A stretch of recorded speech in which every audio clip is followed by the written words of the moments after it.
And just also, thank you so much, Axel. I can Mm. only see a couple of people while I'm presenting. So, Axel, if you see a clarifying question or something comes up in the chat, please feel free to interrupt. So, thank you for the invitation. I actually wish I could be there in person, but another time. This is a great group. I've been on the email lists following the titles.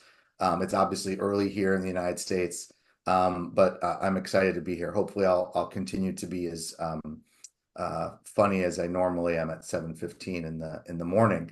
So today I'm going to talk actually about a large body of research that myself and my team have been doing for about a decade in the United States. And half of the talk is going to be about the findings, and the other half of the talk is going to be how they're currently being integrated into gun violence reduction efforts in the United States. And this is the part where it is going to be quite US centric, where I talk a little bit about gun violence in the United States, which is a unique phenomenon. But even in some of our conversations we were having ahead of time, Carla and Axel and others, like my argument as a sociologist is, of course, is a lot of the group processes and structures I'm going to talk about are not unique to the United States or gun violence, but conflict more generally. So I think there's a lot of applications, and we've been applying it in other contexts as well. So just briefly, when we talk about gun violence in the United States, the toll is quite staggering. And, in 2022, which is the last year we have like good number for in the United States, there were nearly 20,000 gun homicides where someone was killed by a gun, a firearm in an assault. To put this number in context, and I often do this I mean, that's a lot of people, but the United States is also rather large. That's almost the entire student population at Northwestern University. So we have 21,000 students, undergraduate and graduate students at Northwestern. So every year it's the equivalent to all of the students at Northwestern. Those are just people that are killed. When we think about non-fatal injuries, we're talking about almost 100,000 non-fatal injuries. And this excludes suicides, by the way. Suicides are 60% higher when we think about gun suicides. But when we think about somebody who gets shot and survives, you're talking about almost 100,000. And again, just for context, for the size of what that's like in the United States, the city where Evanston lives, which is right across the street from Chicago, is 78,000, right? So the toll on life and injuries in the United States are staggering. And a recent survey in the US suggested that 58% of US citizens know someone who's been killed or injured by a firearm, whether by suicide or gun violence. So the United States, in many ways, is a nation of gun survivors and gun victims. And this does permeate so many corners of the United States culture, politics, well-being. But what's bigger than that is the fear of gun violence. And there's this fear, not just in the United States, of course, but across the world, but especially in the US, that gun violence, can happen anywhere. It can happen at a parade, at a shopping mall, at a school, at a religious center. And that really drives a lot of policy making in the United States. In fact, there was a recent study that suggests if there's going to be any policy in the United States, it happens right after one of these huge tragic events. And I do not want to anyway diminish the significance of these events, but they are quite rare, and I'll come to in a second. But actually, most of the everyday violence, most of those 20,000 injuries or 20,000 deaths and 100,000 injuries are decidedly not random. They're all tragic, but the violence themselves are not random. And in fact, those mass shootings that I just showed you are less than 1% of the gun violence in the United States, but they drive a lot of the discussions about how people think and feel and often act around gun violence. But one of the things that we've known, since like the beginning of sociology is that much of these sorts of social problems concentrate in space. They happen, we were just talking about some of the changes in Stockholm and in Sweden. I don't have any maps of Sweden available, but I bet if I put many of these things on a map, they would concentrate in particular neighborhoods or particular regions or communities or whatever sort of the political uh, sections are. And this is true since the earliest maps that came sort of from Europe and the United States around the concentration of social problems. And in fact, in the US and actually in European studies, we see that they concentrate oftentimes on a small number of streets within cities. But when the work that I've started to do was thinking not just about concentrating within geographic neighborhoods, but actually looking at how gun violence and violence in generally concentrates within network communities. And so a lot of the work that I've been doing for most of my career and most recently applying to gun violence reduction has been looking at sort of the concentration of gun violence in networks. And the idea, again, from the US political context, when we say gun violence is an epidemic, usually people are thinking about just the scale and scope of it, like how much loss of life. I just did that in the presentation. But actually, what if we took that idea seriously? What if we said, as a sociologist, epidemics move in certain ways, right? Is this an epidemic that we want to think about? Is it an airborne pathogen? Do you catch a bullet like you catch a cold, right? Does being proximate, is that sufficient to be caught up in gun violence? Because if that's the case, the interventions as well as the theories of the explanation around gun violence are quite different than if it's something that's transmitted like a bloodborne pathogen, right? Through a specific type of interaction. So as opposed to, say, a cold, it's more like an STD, a sexually transmitted disease, or some other, hepatitis C that you would get from a very specific interaction. And it turns out that everything we know about deviance, about delinquency, about crime, and about gun violence suggests that it's the latter. So one of the first things that we know, and this is true in every context, not just the US context, but that most delinquency, from learning how to smoke or drug use or graffiti or crime and violence, occurs in groups, right, of two or more folks in general. We also know that it's associated with processes, group processes, right? Peer influence, loyalty, commitment, friendship, romantic relationships that happen in these kind of networked contexts. In many contexts in the United States, and it sounds like even in Sweden, there are these groups or cliques or crews. And actually, what we know from the research on gangs, not just in the US, but in the European context, is that those things amplify group processes, right? So I love my neighborhood, right? My parents grew up there, I grew up there, but I'm not willing to kill or shoot for a neighborhood. But in fact, if you're part of a group whose whole identity is a certain area, you might be. And a lot of the longitudinal research on gangs and groups like this suggests that there is, in fact, a facilitation effect, right? That being part of a gang, even if you have certain predispositions, amplifies everything. And in the US context, this becomes extremely important as well. And the last thing, and again, we often ignore this as sociologists, economists are often very good at looking at this, but guns are durable, right? And so you can't get shot if there's no gun in the context, and guns last a long time. So it's not like drugs or alcohol where you consume them, they're gone, you have to go back and get more. The gun is still there. The gun can be used in an act, it can get passed around, it can get bartered and traded. And in fact, oftentimes we talk about guns much like we talk about needles. Some are clean, some are dirty, some are used for particular reasons and not others. And so all of these factors contribute to the sort of network processes and structures that I'm going to talk about. So in one picture, I'm going to distill delinquency and violence down to this, which can also be called four dudes with beards in a bar. So when we look at a micro level of interaction about how most instances of gun violence in the United States unfold, it actually happens in contexts like this. By the way, there tends to be alcohol involved. Very few of this are done when people are sober, but you have groups of people. There's some triggering event. So maybe in this case, somebody on the left said to somebody on the right something about a romantic partner. And then what happens in this context is important. And here you can think about Randall Collins' work, David Luckenbill's work. But if someone in this context says, forget about it, let's go home, it's over. And that's actually what happens in the majority of incidents. But if somebody in this context has a gun and says, are you going to let him talk to you like that? Then violence escalates. And that is sort of the most basic micro level interaction of how gun violence occurs. But then what happens when you take the social networks of these four individuals and build out? And that's basically been the base for this research, is how do we go from these individual incidents and individual individuals and look at these risky behaviors and these structures. And so in all of the figures that I'm going to show you moving forward, they're made from public data, police data, public health data, and other records.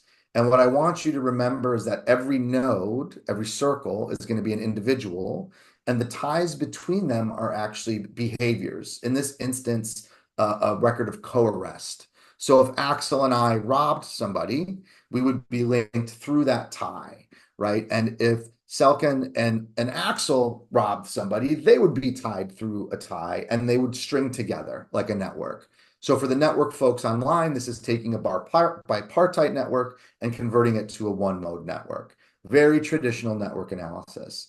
But I want to say two things. One, about the content of the tie. I'm not making any assumptions about culpability, right? So there's lots of inherent issues with police-informed data, which I'll talk about in just a second. But all I'm saying is that Axel and I were noted in place by somebody in time space doing something that's arguably risky. So just a tip for anybody on this call, do not rob a bank with a stranger. That's bad. You probably want to know that person. You probably want to have a strong relationship with that person. So I'm probably underestimating the strength of the tie. It wasn't a random tie formation, but we're only capturing it at the point of observation. The other thing about the tie is that it is a behavioral tie. And I'm making lots of assumptions about what it is. And so we've been taking, as you'll see, and working with this data with violence prevention workers in Chicago. And oftentimes that risky tie is also a family tie, a gang tie, a neighbor, but I don't know that from the data. One note on police data in the United States, which I'm assuming is also true in most contexts, most crime does not get reported to the police. Most things that get reported to the police do not lead to an arrest. And so I'm underestimating the sort of whatever the real population of criminal involvement is. This is a very conservative estimate. By US approximations, only a third of crime gets reported to the police when you compare police reports and victimization reports. So it's a very conservative metric of behavior between individuals contacted by the police. But everything I'm going to show you, there's going to be these dots and these lines, and that's what they are. So I'm going to distill down, a decade of work into a few lessons, and then I'm going to talk about how it relates to doing something about gun violence. So lesson number one is the thing that I think is being validated in lots of other studies and lots of other places, which is the concentration of gun violence and violence in networks is severe, and in many cases even more than in spatial networks. So what you're looking at here is a social network in one area of Boston. This comes from a 2012 study we did. Every one of the dots is a person, and there's 763 of them. And again, the ties are these connections. And so if you just look at the network for a minute, you can see there are more dense and less dense parts of the networks, that there are people that have few ties, people that have a lot of ties, there are clusters. And the red dots are the gunshot victims. I did not lay out this network to cluster the gunshot victims. It's just laid out by the patterns of ties. It's what we call a spring embedded algorithm. But even here, you can see that the gunshot victims cluster together in this network, right? They're very close to each other. But the reason I'm showing this one is less because of that, though it's significant, and we'll come back to it. But actually, this network represents less than 6% of the community's population and almost all of the gunshot injuries, 85%.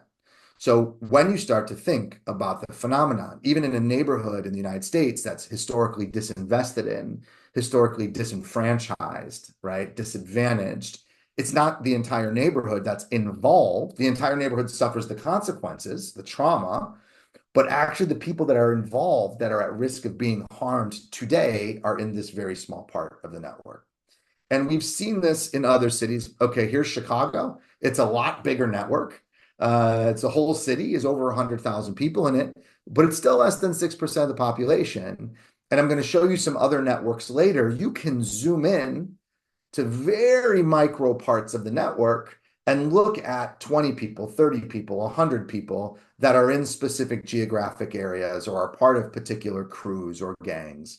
But you can do it for a couple neighborhoods. You can do it for a whole city, a few other US cities, Newark, New Jersey. Here you see very, very dense clusters. Turns out, and again, I did not lay out the network this way, but those clusters align with public housing projects, which are very tall buildings that are kind of, jammed into a spot. As we know from sociologists and sort of anybody that deals with space, you want to increase interaction. You put people in small places and put big boundaries around them. Cincinnati, Ohio, another city. East Palo Alto, it's not where Facebook is. Facebook is in Palo Alto. East Palo Alto is right next to it, but it's a much smaller city, 35,000 people. And you can kind of see the string of shootings across the middle of this and other parts of the networks where there are no shootings. So we see this in the United States, in all the cities we've worked in, maybe 12 or so, this intense concentration of gun violence in these very small networks. These networks are extremely stable, at least, and again, in the cities that we've looked at.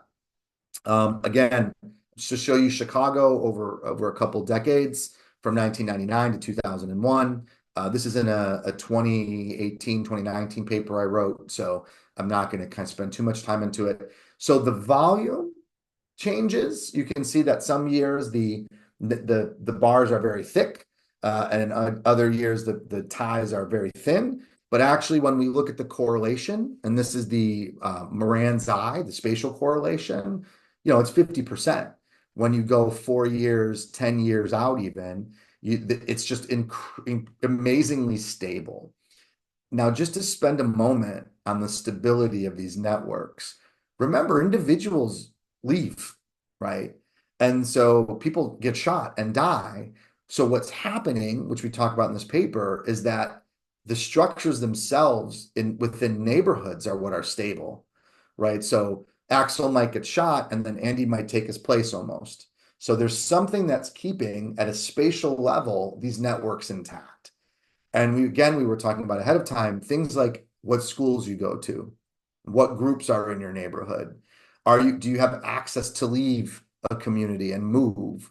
There's something keeping these neighborhoods in place.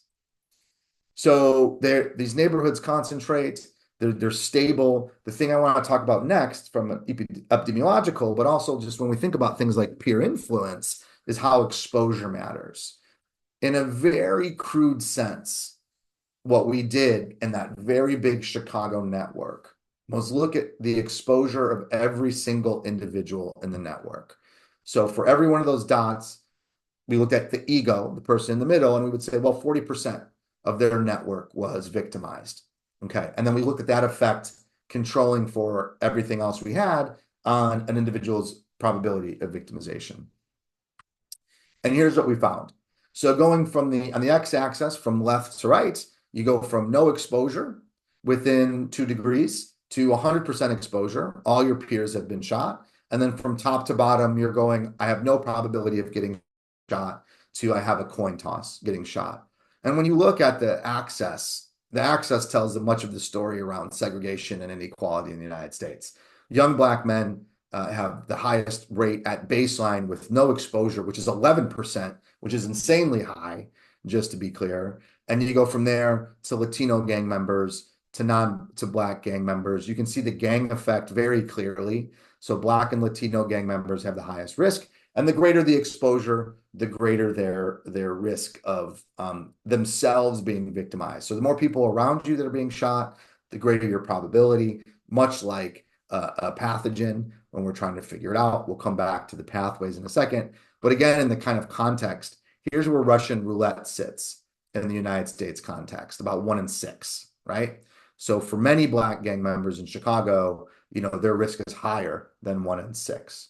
And I often put this out there just for policy folks, non-math folks that are there. So exposure, but distance, which is a slightly different metric of exposure. So in addition to looking at how many people around you were victimized, we tried to measure the number of pathways you had around a particular victim.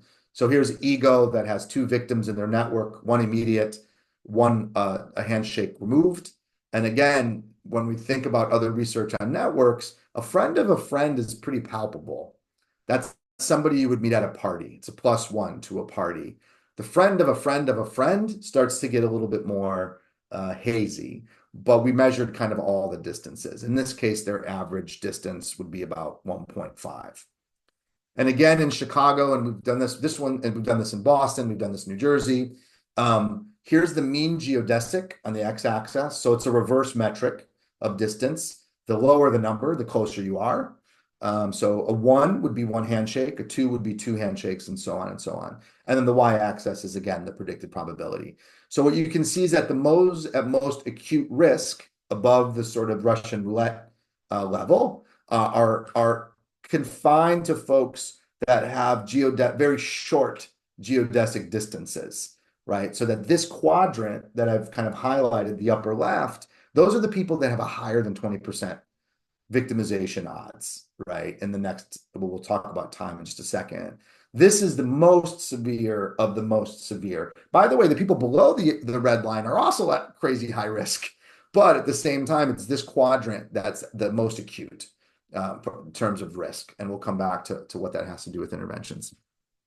Finally, the last lesson, and I might take a pause to see if there are any science questions before we go into it, is that we actually tracked how these things moved over time.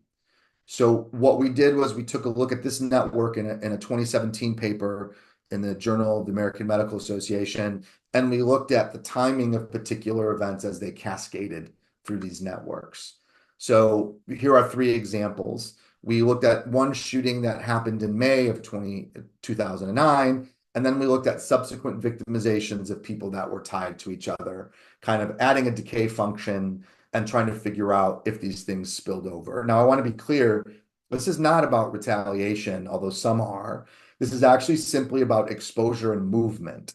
I can't say the precise reason why they led there, but if you think about people that are connected to each other that all are becoming victimized, they have to be exposed to similar conditions, similar network properties, similar gang properties, similar processes that are driving these things. And the qualitative work suggests that to be true. But just quantitatively, here are 3 examples of networks. And you might be saying to yourself, these are crazy cascades. There's no way this can be true for other things in Chicago. In Chicago, nearly 2/3 of any shooting that happens can be tracked on one of these cascades. Means only 1/3 happen outside of one of these chains. And there's an average, when we look at the span between shootings, the average timing is 83 days to 120 days between events, right? So for 2/3 of the shootings, just to recap, we know where it's going to happen. We know who's going to happen. We can look at exposure levels, and we have a very rough sense of the timing of when people are at risk, which also, by the way, we compared these models about what happens if we just looked at the standard demographic model, right? Age, race, gender, where you lived, and then what if we looked at the contagion model, and then what if we looked at all of the models? So the punchline is the network model performs better than the demographic model alone, but the combined model works best, which makes sense. This has since been replicated by a team at the University of Chicago, looking at their sort of using a randomized control trial. So I'm very excited about that. But the networks are very powerful. So I'm going to take one breath, and Axel, feel free to field the questions. If there are any clarifications on any of the particular findings, because what I'm going to then do is pivot to how they're being used to kind of guide interventions. But I'm happy to take just a couple minutes. Yeah, so we have a question from Mael. So please go ahead, Mael. Yes, thank you. I'm just, can you repeat how you're constructing the network? Is it through mutual arrest? And so how do you deal with all the other people, basically? Yes. Yeah, it's a good question. So everything that we've been using, and I will say one other thing at the end about how we're trying to advance it. So all we've been using right now have been 2 sources of data. The networks themselves are created on arrests and sometimes contacts. So there are 2 sources. You have a contact, you have to write it down, or you have an arrest and you write it down. That's how I make the world of the networks. And then I layer in victimizations as an indicator, as an attribute of the node.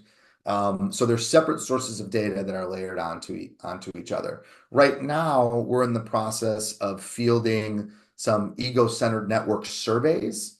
We're only just in the first several months of it. Obviously, you can't do that for a city of 3 million people. So we're doing a sampling approach within a geographically bounded community to start to gather other information about ego networks. The goal, of course, is to then combine these things and think about a potential, simulation or agent-based approach that can help us to understand other properties of the networks. Because a lot of the stuff I talk about is bad stuff. We don't actually know about any of the good stuff. We don't know about things that might inoculate somebody, why somebody who's exposed to all these violence is not getting shot.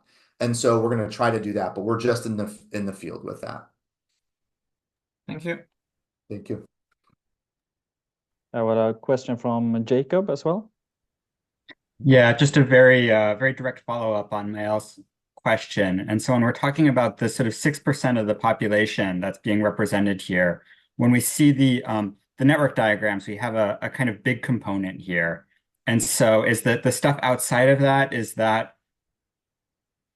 I guess the question is, we have this sort of general population in the city, then we have the population of arrests, and then we have the kind of component in which the shootings occur.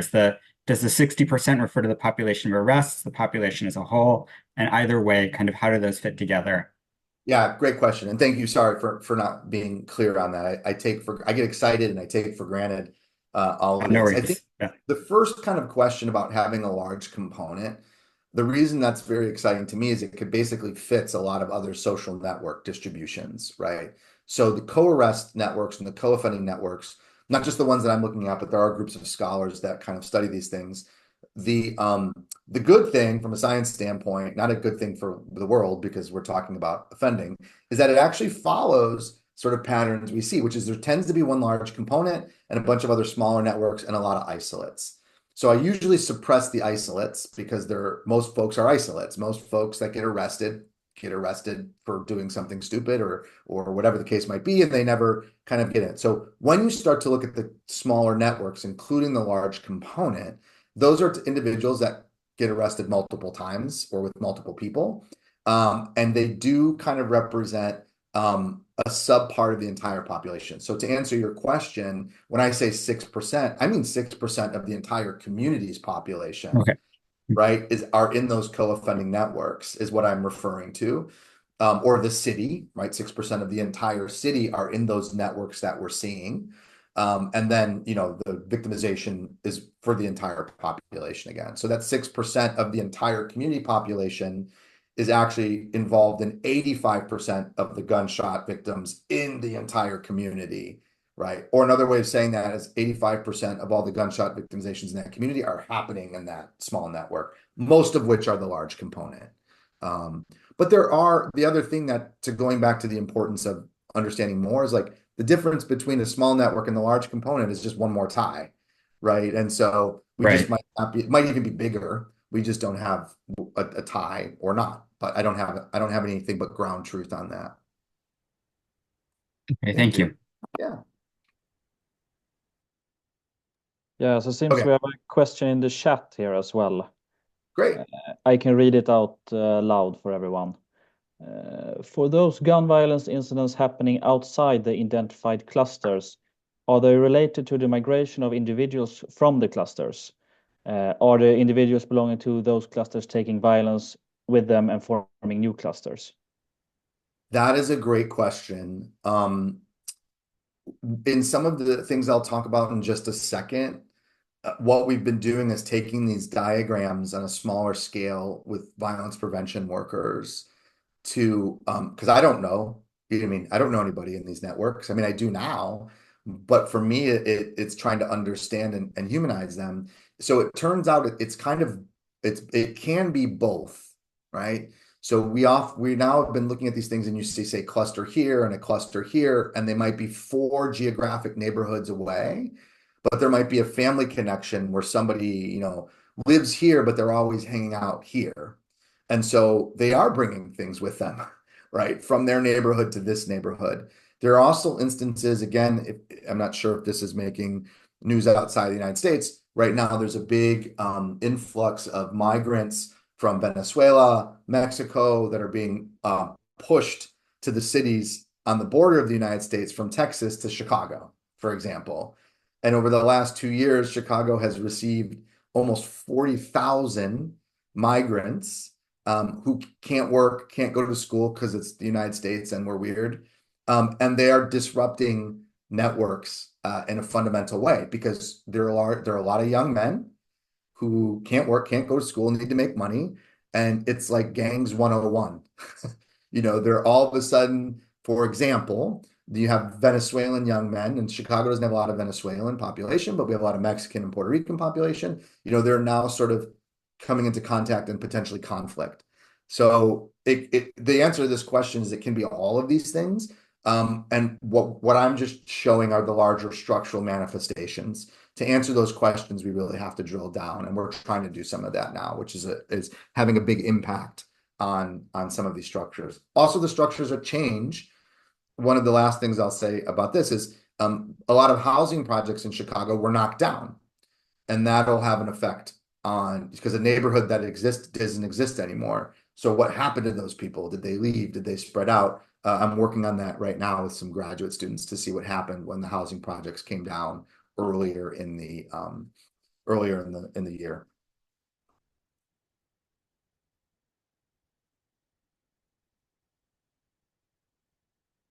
Okay. Shall I keep going, Axel? Yeah, I don't think there's any more question right now, so please. Okay, great. So what do we do with with this type of information? And I think I want to say one thing again, as being a sociologist, about what I'm not trying to do. I'm not trying to pit structural manifestations that produce violence, structural conditions that continue to lead violence happening in the same place every year. I'm not trying to say those are unimportant. They are so fundamentally important. But what I am saying is that this information that I'm talking about today does actually suggest we need to think about how we can use it to focus interventions and prevention efforts, right?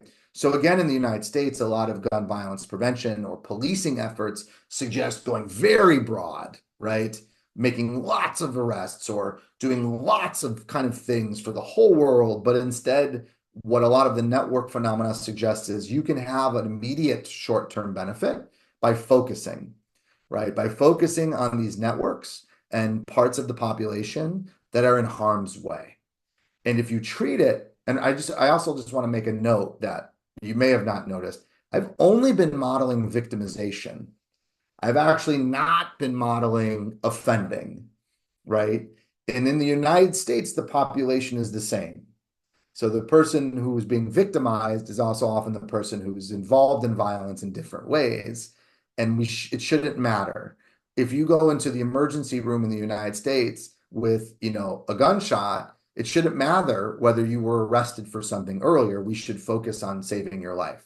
We don't do that if you have a heart attack, right? You have a heart attack, we save your life. We don't care about your diet at that moment, or we don't care about your lifestyle. We care about saving your life. The same should be true of gunshot injuries. And in the United States, that's not always like that. So I want to stress that what I'm saying is focusing on victims and focusing on those that are at an acute level of harm. And in the United States, over the last 5 years or so, we've come up with a new term for an old idea, which is community violence interventions, CVI.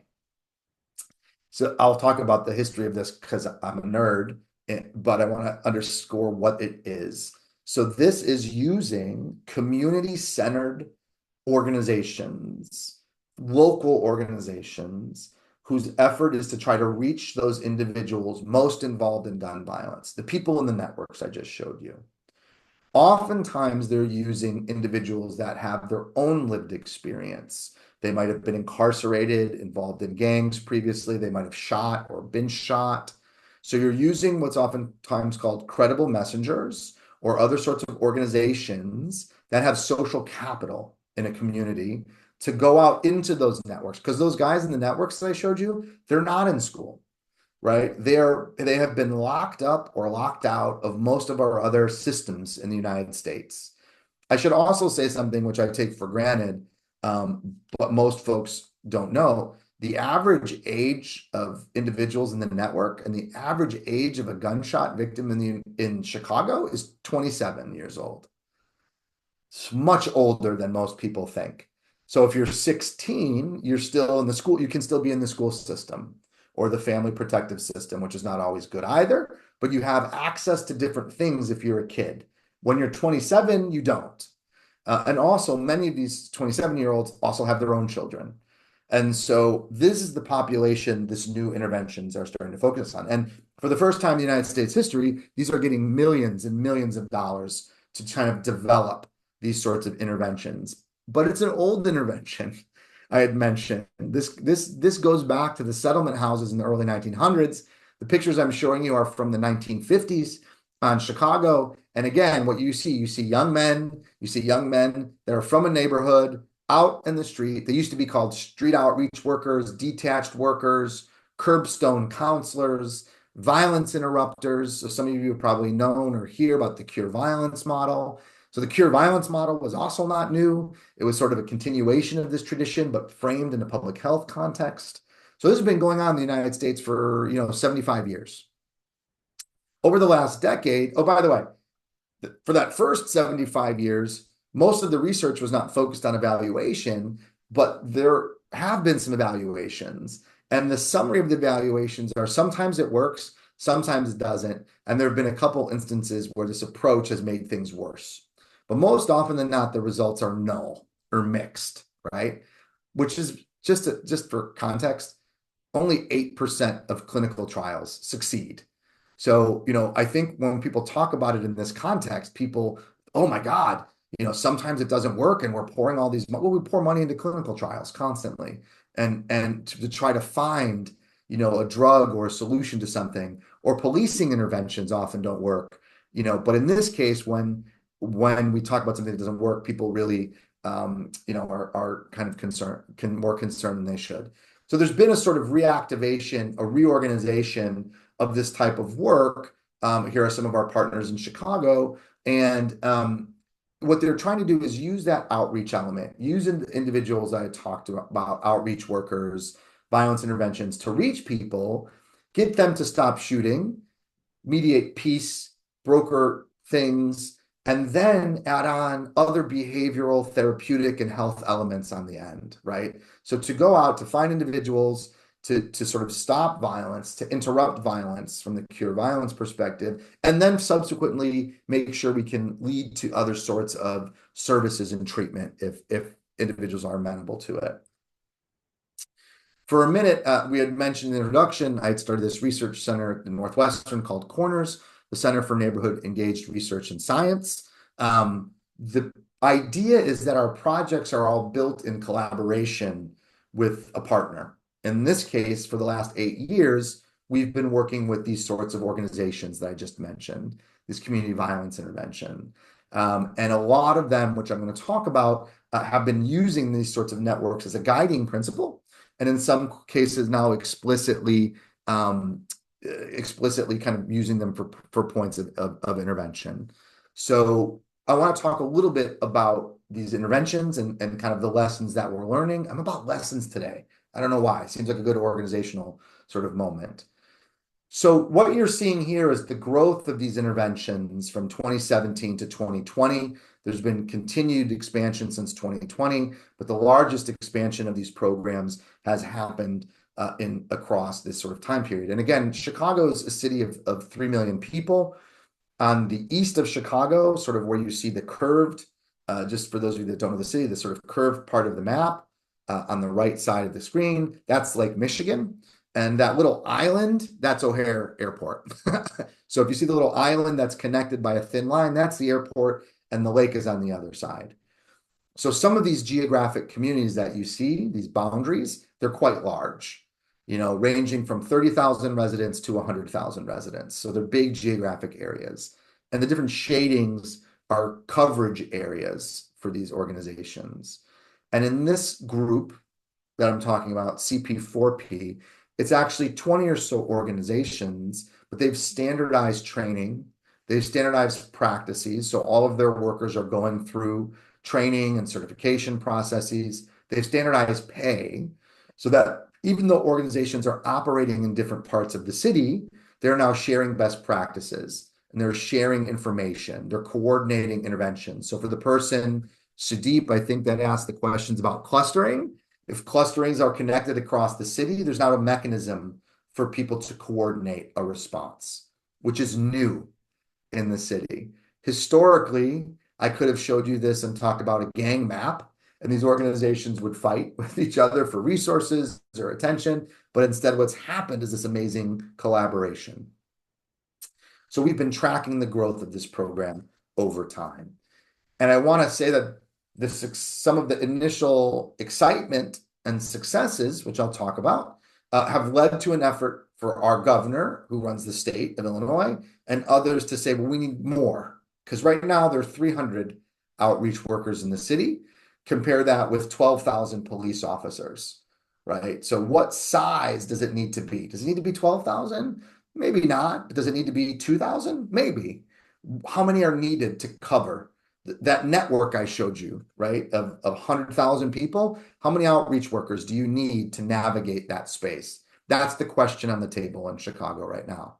So we've gone from unfunded to this in less than a decade, and it's an exciting kind of conversation. So as I mentioned, we've been following these organizations for almost 8 years now. Kind of what are we learning? Back to lessons. One of the things I want to stress is that these organizations, these local neighborhood organizations, can find the individuals involved in gun violence without the criminal justice system, right? Which means you can reach people that are in harm's way without a massive state intervention, and you can do it fairly effectively. So what am I talking about? When we look at the risk of victimization in Chicago, you see the whole population on the left. The CP4P treatment areas, that's the population risk. It's just the regular population risk. This goes to the question earlier Mal, I think, had about who were we talking about. This is just the neighborhood population, the CP4P, the second bar. So the people that live in the neighborhoods that have the most exposed to gun violence, they have double the rate of victimization of the city. And then you see the individuals in that network. What's their rate of victimization, right? Their rate of victimization is 10 times higher than the rest of the city, 6 times higher than somebody that lives across the street from them, right? And CP4P can find those people, right? These are people that don't want to be found. These are people that avoid systems that have been locked out. They can find them, which leads to huge potential for the types of interventions. The other thing I want to talk about, and again, this might be more relevant in the US context, is the focus is on gun violence. I've been talking about gun violence. This is an important gun violence prevention effort, but they do so much more than gun violence. And remembering that these are communities that have been disinvested and disenfranchised in for 200 plus years, the individuals we're talking about are doing all sorts of services. So over a 5-year period, we measured over 200,000 contacts of the workforce. Violence prevention is number 3 of the most common type of thing that they do. The most common type of contact and interaction is mentoring, talking to people, bringing people in, building trust, followed by employment, then violence prevention, then mental health, research, education. So you have these organizations that are serving as fundamental community institutions, not just gun violence prevention institutions. And they're not getting credit for any of this other stuff because people are just laser focused on gun violence, which is an important element. We saw this most powerfully during the COVID epidemic. So remember, these are violence prevention workers. They were handing out homework. They were bringing people groceries. They were teaching people how to put on masks and wash hands. They were frontline workers that were then also working on gun violence. So these are the types of workforce, and I'll talk about that in a second, that we're talking about. Okay, if they find the right people, they're doing a lot more. This is something I want to spend, I know I have about 10 more minutes or so to ramble on. Investment in these organizations is building a workforce, and it's building a workforce in the United States of people who were formerly incarcerated that have high barriers of entry into a traditional workforce. When we started this work, our partners had a lot of questions about their teams. They wanted to know about their people they were hiring and training. They didn't even know how many people were in the workforce. So in collaboration with several of the organizations and some of my colleagues at the University of Albany and SUNY, we created the Violence Intervention Worker Study, VIEWS. And we have all these different modules. I'm not going to talk about them all, but we wanted to look at exposure to violence, their economic well-being, their attitudes towards public safety and the law, all kinds of things we wanted to kind of talk about. We also did this in Boston. Actually, we're up to 75 in Boston. There's an asterisk there because it's like in the field right now. And we did this in New York, but not New York City, and all of Chicago. So this is an interviews and surveys of the workforce. And there are a couple of important things. So first of all, I just want to stress that the people that are doing this work love the work, right? So if you think about the workforce, these are individuals who, you know, were once upon a time involved in violence or in neighborhood sort of conditions that were attributable to violence. But they love it. They're giving back. They're using their skills that are valued. They're using their information of these networks to save lives. This is a workforce that loves what they do. However, they're a workforce that is financially insecure. And just to kind of put some of these there, they're the primary breadwinners in their earners in their families. Almost 90% said they don't earn enough. 30% continue to be below the poverty line in the United States, which is double that of the average person in Chicago. And a third work an additional job. So if they have a 40-hour job here, and I'm going to show you some salaries in just a second, they're then working another 20 hours on average in another job. And when are they working here? When does violence happen in the United States? It happens on the weekends, in the early hours of the evening, or late hours of the evening, or early hours of the morning. So they're working horrible shifts, and then they're working another job at the same time. By the way, I'm not sure how this translates, but you know, on average, an outreach worker in Chicago makes 40,000 United States dollars, which is not a lot. It's more in Boston, but it's more expensive to live in Boston, and you can see the rate in New York.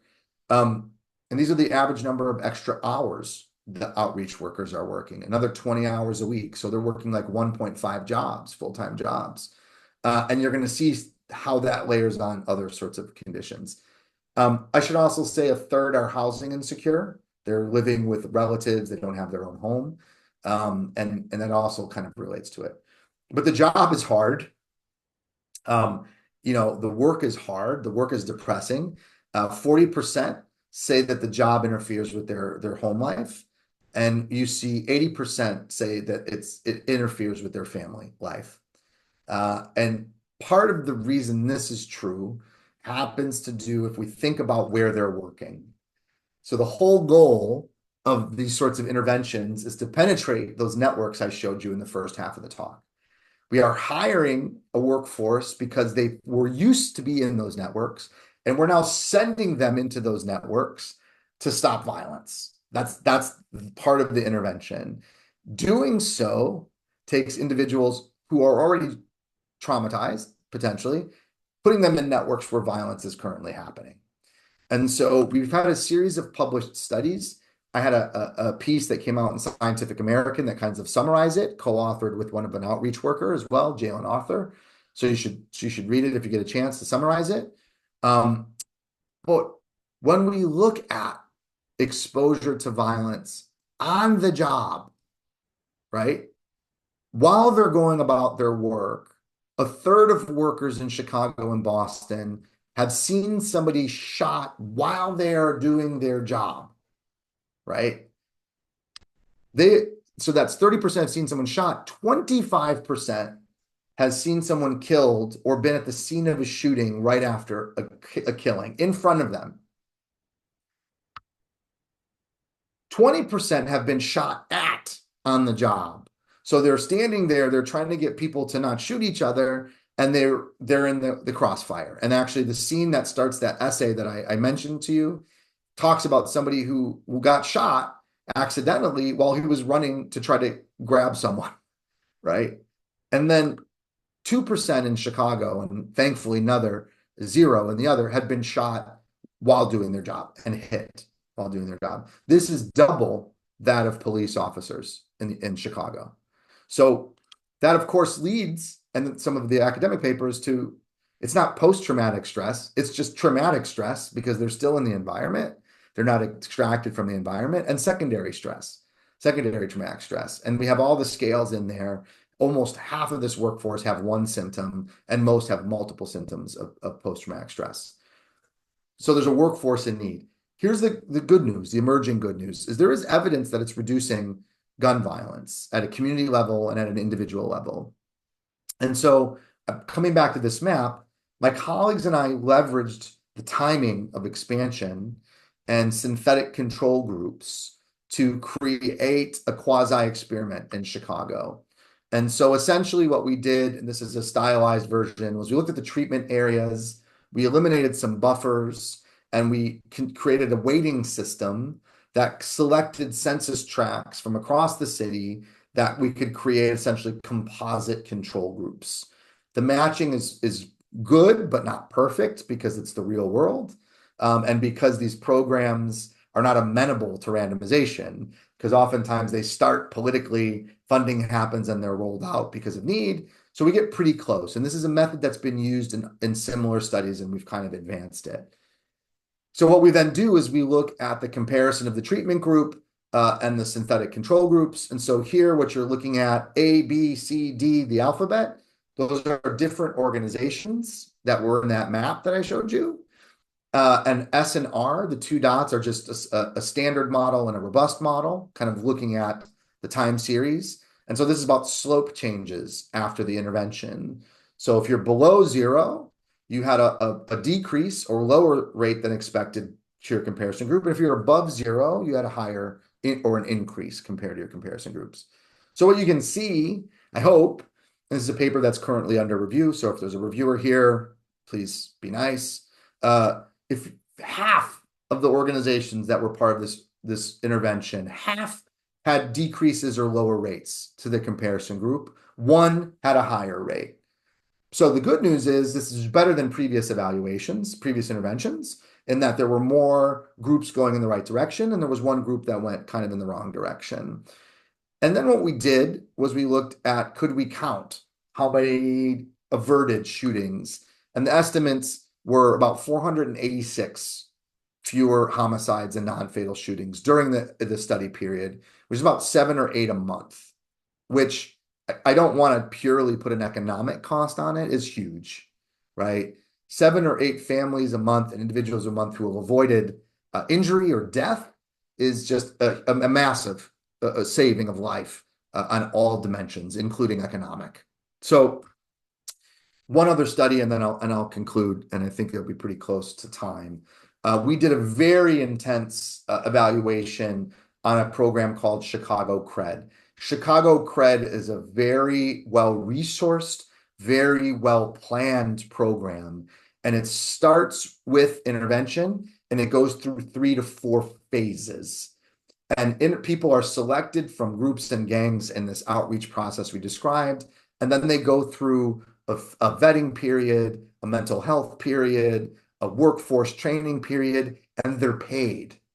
So it's a stipend-based program, bringing in elements of behavioral economics, bringing in cognitive therapy, trauma-based therapy, and taking individuals through almost an 18 to 24-month program so that by the end, they're transitioning networks, essentially, transitioning from these networks into work networks, employment networks, and school networks. So we were able to design a study that followed cohorts through CRED, and as well as done a lot of interviews. And the study, again, we used a quasi-experimental design. This paper is out. I'll show you in a second. But we essentially took the treatments of about 500 participants. This final sample came down to 324. And we looked in that big network. So here's a CRED network of their participants in purple. And then we went back to this one and said, there are a lot of people that are structurally similar to the people in CRED. And it turns out for every one person that was in CRED, there were 6 to 10 other people that looked identical on any metric we had. So we essentially created a quasi-experiment that eliminated any network connections between people. By the way, there's another study that happened that looked at a network, used it to recruit, and then just flipped a coin that said, oh, you get treatment and you don't. Well, you're all tied to each other. So, it actually messes with your assumptions. So we did something different, which was we found all these people and then we eliminated you from the control sample if you had any direct connections. So we were able to create an experiment because it was not on a huge scale, essentially.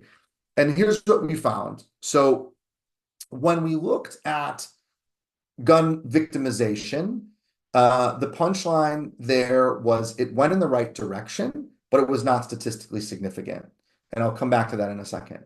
When we looked at gun arrests or gun offending or gun carrying, it went absolutely in the right direction. And the program participants had significantly lower rates of reoffending or gun carrying. And it was true for all participants, but it was especially true of people that finished the program. It's a huge selection into the last sample of people that finished the program. But it becomes important when we think about things like dosage, right? Because attrition was high, it's a long program, COVID happened. But people that finished the program had the best benefits, but people that started the program also just had good benefits. People were very scratching their heads about why it wasn't victimization didn't go down. And this is one of the benefits of having an engaged research project, which is we followed, we talked, we were there. A couple of things. Statistically, this is very rare. So gun violence, there's a lot of it. I know I said there's a lot of it, but it's still a rare phenomenon. And in fact, lots of individuals they were selecting had already been shot once, and repeat victimization is less than 2%. So to try to model that phenomenon, it is difficult. And it's also quite dynamic.